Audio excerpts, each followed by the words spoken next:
Welcome to the What to Expect While Fostering and Adopting podcast show. If you're a foster mom, on the journey to adoption, already adopted, or somewhere in the middle, trying to figure out how to navigate the foster care system, wanting to grow your family through adoption, trying to balance everything, or stuck in that space of all things unknown, you're in the right place. What if there was a way to fast track your knowledge, prepare you for the good and the hard, and somebody who could answer that long list of questions I know you have?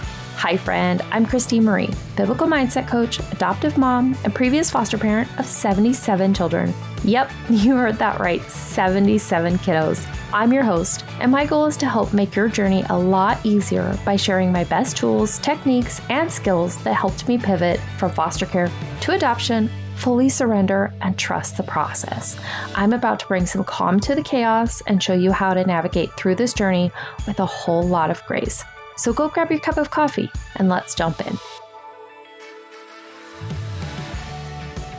Have you ever went to like a mom get together, a mom and kids get together, or maybe you're out with your spouse, or maybe simply you're meeting somebody new for the first time and they say, tell me a little bit about yourself.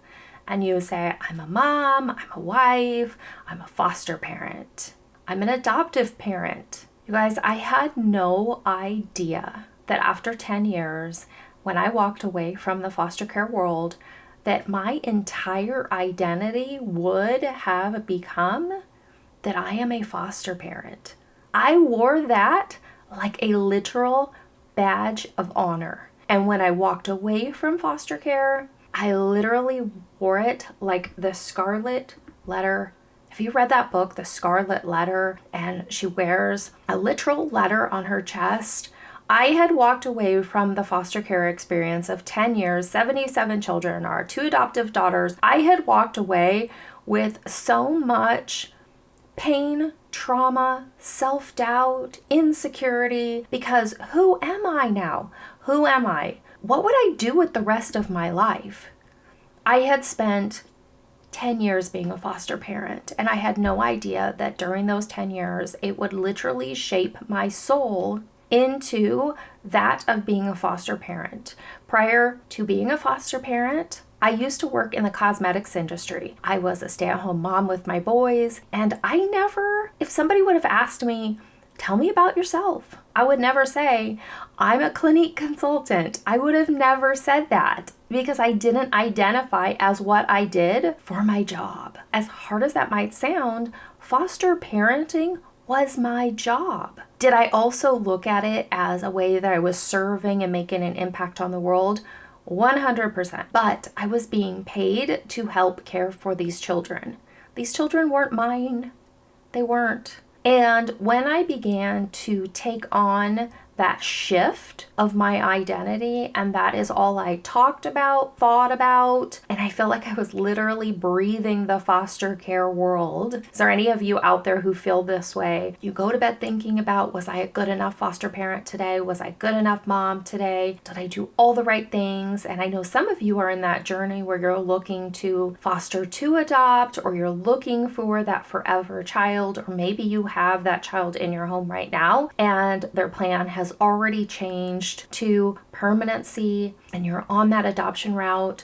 I know you know that feeling where you want to be perfect. You literally don't want to do anything wrong. You want to be above reproach. You want to make the perfect meals and have the perfect house, and you want it to follow the perfect schedule. I remember I used to watch like Instagram videos for different moms who would have multiple kids at home. And so they would separate food and clothing into different containers, and they would try and meal prep, all those things, right? That on social media made us look like, or made them look like they were the perfect mom. And I literally ran myself ragged. And that's because I didn't realize that my identity had literally shifted from I'm Christine to I'm a foster parent.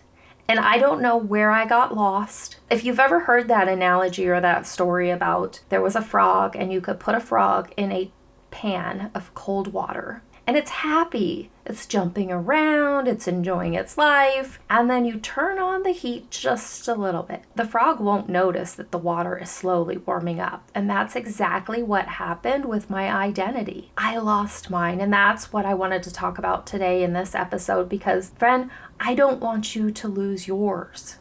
I want you to have other things that you're doing. I want you to take care of you so you don't become what you are doing. After those 10 years were up, and I said, oh my goodness, I am 37 years old. Our 2 daughters are already adopted. So we had our 2 boys and our 2 girls. What do I do with the rest of my life? I don't know if you're like me. I know there are some moms out there who just love being stay-at-home moms. I have always been like a born entrepreneur or motivated to achieve and do something outside of the home in addition to being a mom. Like I wanted my cake and the frosting. I wanted all of it and the decorations. And I tried to be a stay-at-home mom and do nothing else. But honestly, I got super bored and then I got really depressed. I know some of you guys might understand that my heart is truly to serve and make a difference and create an impact. And I sat there at that 10-year mark and said, oh my goodness, now what? Do I go back to college? Because I had completed almost my associates in college before my husband and I got married. And I was one class from getting my associates. Or one term, I can't remember. And I had made the decision that I was going to go get a job because I realized I really loved, again, serving people. God highlights our calling all the way throughout our life, and I didn't realize it then, but I loved helping others. I loved coaching people. And so I got into what you would kind of call like a management of Clinique Cosmetics, working for them. I loved it. I really loved it. And so that was just my passion before I had my boys. It was truly there that I felt like I had my husband, I had my job, but I had me. I loved making jewelry. I loved going out with friends. I loved, my husband and I used to love watching home improvement television shows and dreaming, maybe remodeling homes. There was more to me than working for cosmetics. That's not who I identified with. But in the foster care world, when you become a foster parent, I truly don't believe that there's any other way for you to do it other than 150%.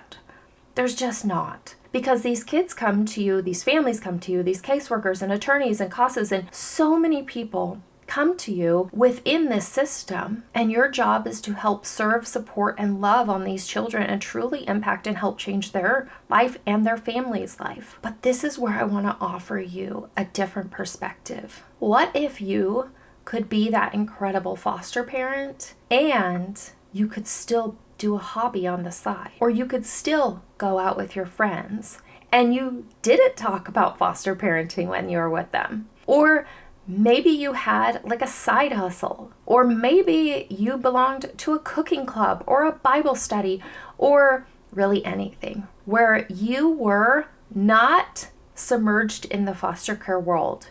What I realized when I was a foster parent is all my friends that I had very quickly were foster parents.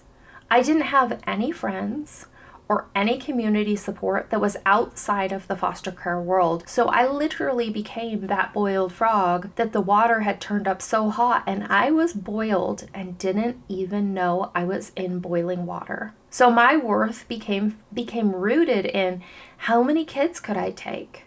How perfect of a foster parent could I be? How accommodating could I be to caseworkers? And when I look back at the root of all of that is that true desire to have a child is where it was birthed. You can go back and read in the Bible. There's a lot of situations where women wanting a child drove them to extreme measures. And I can't really remember that it turned out quite so well until God made it right. And it was truly that desire that led me into the foster care world, and I wanted to be perfect. And when it took over everything of who I wasn't as good of a mom to my kids because I was trying to prove myself because my whole identity was wrapped up in being a foster parent. So I would encourage you to have friendships that are outside of the foster care world. When you start getting to the point where you're feeling the pressure, that you take a step back and you say, what actually is going on here? And maybe you took one more kid than you should have. Maybe you are driving to one too many visits that you can say, you know what? I need to stick to my boundaries, and this really isn't working for me and my family right now because I'm losing me. Your foster kiddos and your adopted or biological or whatever children you have in the home, they need the absolute 100% best you. And I didn't realize it, but I had become not the best me because I had lost me. I don't know any of you guys who resonate with this, and maybe you've lost yourself in a journey because you were so passionate that you made trades. You made trades on what boundaries, lines you would allow to be crossed. You made accommodations to what kind of meals you would allow to be prepped in your home because you were just too tired. Or I believe it started with the hours of sleep that I didn't get anymore, and I was so exhausted, so I just wasn't my best self. I was relying on caffeine, and more caffeine, and that's not the best me. And then soon my health began to suffer, and my brain began to suffer because I wasn't taking care of me. My identity is something that after 10 years of fostering, I hired a lot of coaches. I have spent a lot of time in the network marketing space, and so there's a lot of different coaches that I knew of. And when I looked at, should I go see a therapist, which I did, but should I spend all my money seeing a therapist when you broke it down per hour and whatnot, I could hire a coach who could help me with a very specific area for a similar cost. So I chose to explore the coaching route.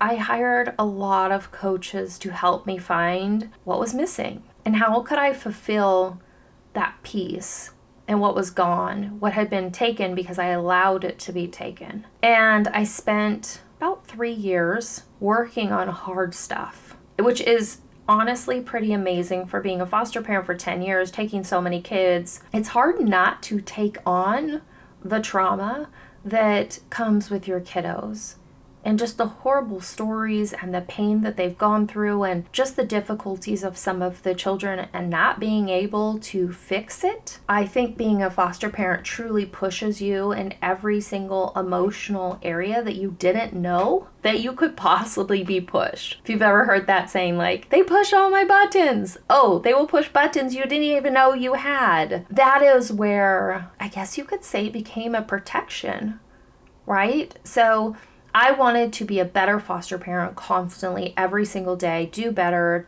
be better, look better, show up better, because then maybe there was a way that I could help these kids better, and it took everything out of me. So as I spent all these years working through coaches and going to therapists, I realized that my identity could only be found in Jesus, and that He made me perfect, even with all my insecurities, and that He actually intentionally made my insecurities. That way I would need to lean on Him when I felt anxious. And one of the things that as we took more challenging foster kids, or we got more kids, was that I wasn't able to go to church anymore because our church nursery, the church childcare, was not able to care for the level of kids that we had. That's not their fault. It's just that it wouldn't work, and I couldn't think of another way to solve the problem, and it was just easier to say, we can't go. Now looking back, I would have said, oh my gosh, they have one-to-one support or nannies that we had at the time. Why wouldn't I just hire a nanny to come over during that time, and then we could go to church and they could stay home and be comfortable? I wish I would have thought that, because I probably would have had less healing to do if I had Jesus by my side, especially even just one time a week. So I would challenge you to stay connected to people outside of the foster care world in addition to what you're doing. I would challenge you to find an activity, a hobby, or something to do that fills your cup so that your cup can be drank from the kiddos in your home. Your cup needs to stay full so that others can be blessed by you. So if you are truly struggling to find that balance, I encourage you to take steps to gain it back. Take back what the enemy has stolen and stand in who you are, You are more than a foster parent. You are more than an adoptive parent. Yes, are you those things? Yes, but that is not all you are. You are so much more. Hey friend, I hope that you loved today's episode. I pray it blessed you and helped you see that you have a friend in your corner who truly understands what you're walking through. If so, would you share this episode with someone who's been praying for a breakthrough in their own journey? It would also bless me big time and help others to find this podcast if you would leave a review on Apple Podcasts. You can also submit your questions, topics that you would like covered, and find a community of like-minded mamas in my private Facebook group by searching What to Expect While Fostering and Adopting on Facebook. See you next time.